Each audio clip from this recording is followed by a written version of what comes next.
পরবর্তী প্রশ্ন হচ্ছে, আসসালামু আলাইকুম। ওয়ালাইকুম আসসালাম। সম্মানিত শেখ, কোনো এক জায়গায় পেয়েছিলাম ইহুদি বাড়ি আর মুসলিমদের বাড়ির মধ্যে পার্থক্য হলো তাদের ঘরের উঠান। হাদিসে এমন কোনো কথা আছে?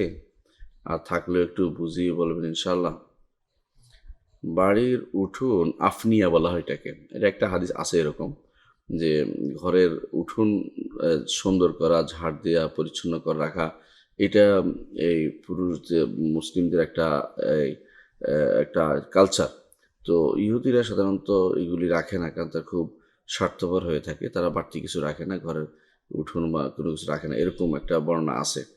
তো এটা এটা এই জন্য আসলে মূলত পার্থক্য করা উদ্দেশ্য, মানে তাদের বাস্তব চরিত্র তুলে ধরা উদ্দেশ্য যে এই গোষ্ঠী এই কাজ করে, ওই গোষ্ঠী এই কাজটি খুশি করে থাকে। এখানে ইহুদি বাড়িতে রাখলেই, বারান্দা রাখলেই যে সওয়াব হবে আর বারান্দা না রাখলে গুনাহ হবে, এরকম না। এটা শুধু একটা পার্থক্য বলা উদ্দেশ্য। তো মুসলিমরা সাধারণত তাদের বাড়ি ঘর সৌন্দর্য রক্ষা করে চলে, সেখানে কোনো অসুন্দর যেন না আসে সেটা দেখে। কারণ এটা সৌন্দর্য রক্ষা করার মধ্যে একটা উপকারিতাও আছে।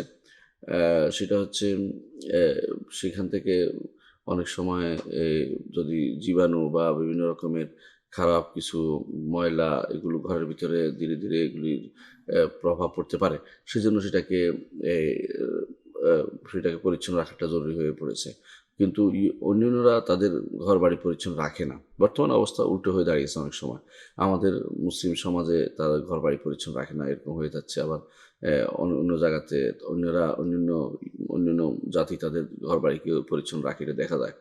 তো আমাদের মনে হয় যে রাসূলুল্লাহ সাল্লাল্লাহু আলাইহি ওয়াসাল্লাম বা সাহাবায়ে কেরাম বা তাদের উদ্দেশ্য ছিল তখনকার সময় তারা নিজেদের ঘরবাড়ি একটু পরিচ্ছন্ন রাখতো, আর অন্যরা রাখতো না। এখন উল্টা যেন না হয় সেই বিষয়টা আমাদের খেয়াল রাখতে হবে। অতএব এটাই মূল উদ্দেশ্য হচ্ছে, এখানে কোনো সওয়াবের উদ্দেশ্য বলা হচ্ছে না, বরং বাস্তবতা বোঝানো হচ্ছে যে বাস্তবতা কীভাবে রাখা হয়।